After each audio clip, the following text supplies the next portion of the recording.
অনেক মুসলিমই মনে করে যে কোরআন শুধুমাত্র মুসলিমদের জন্য এসেছে, কোরআন কোন অমুসলিমদের জন্য নয়।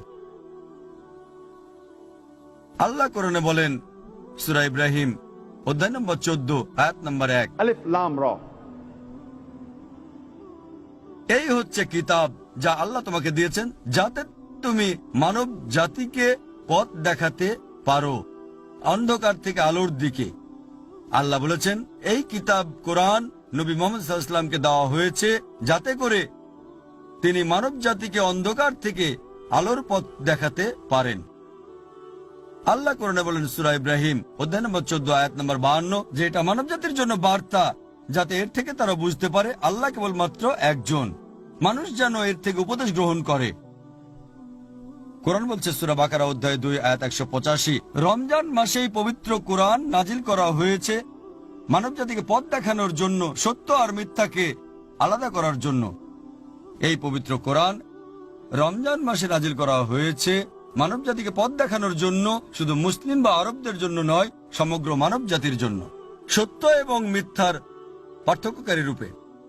আল্লাহ বলেন সূরা আল জুমার অধ্যায় নম্বর 39 আয়াত নম্বর 41 আমি তোমাকে এই কিতাব দিয়েছি নবী মুহাম্মদ সাল্লাল্লাহু আলাইহি ওয়াসাল্লামকে যাতে করে তুমি মানুষকে পথ দেখাতে পারো। কোরআন বলছে না যে কোরআন নাজিল করা হয়েছে নবী মুহাম্মদ সাল্লাল্লাহু আলাইহি সাল্লামের উপর শুধু মুসলিম আরবদের পথ দেখাতে, বলছে যাতে সমগ্র মানব জাতিকে পথ দেখাতে পারো।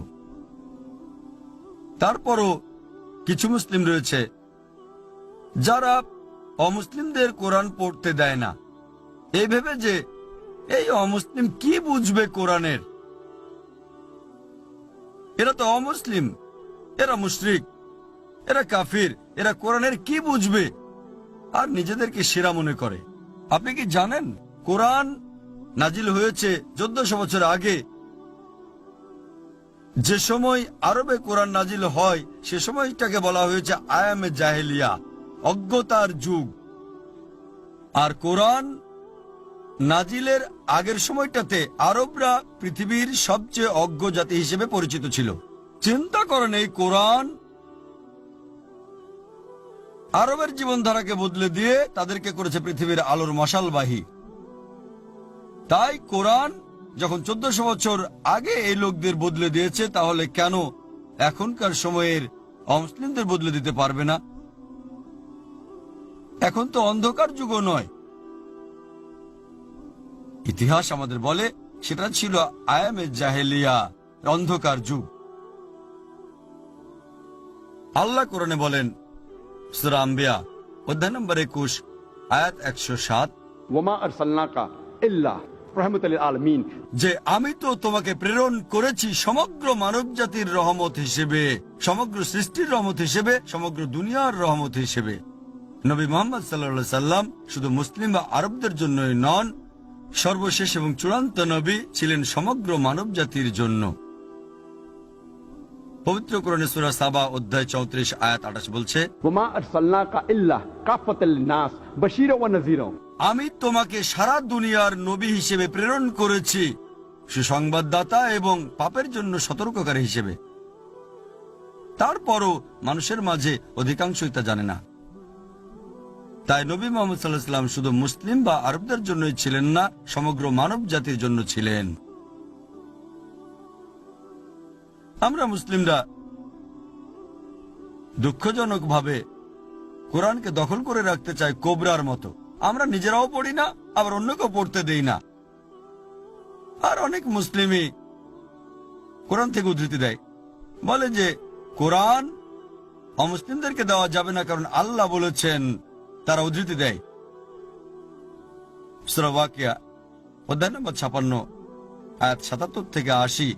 এতে বলা হয়েছে যে এই কোরআনকে অত্যন্ত সুরক্ষিতভাবে সংরক্ষণ করা হয়েছে, পবিত্র ছাড়া কেউ এটাকে স্পর্শ করতে পারে না। এটা জগৎসমূহের প্রতিপালকের নিকট থেকে। আর অনেক মুসলিম বলে যে দেখো কোরআন বলছে পবিত্ররা ছাড়া কেউই কোরআনকে স্পর্শ করতে পারে না, আর অমুসলিম তারা নাজিস, তারা তো নাপাক, তারা অপবিত্র। এই কারণে অমুসলিমরা কোরআন স্পর্শ করতে পারবে না। যদি নজরুলে কোরআন পড়েন কেন এই আয়াত নাজিল হয়েছিল, তাহলে দেখবেন যে মক্কার মুশরিক এবং কাফিররা অভিযোগ করত যে এই কোরআন নাউজুবিল্লাহ এটা হচ্ছে শয়তানের কথা, এগুলো শয়তানের কথা। আল্লাহ নাজিল করলেন কেউ একে স্পর্শ করতে পারে না। আরবি শব্দটা এখানে কিতাবে মাখনুন, তার মানে যে গ্রন্থ সুরক্ষিত। কিতাবে মাখনুন, এই কিতাবে মাখনুন এটা পবিত্র কোরআনকে বোঝানো হচ্ছে না। এই কোরআন কিতাবকে আরবিতে বলা হয় মুসাফ।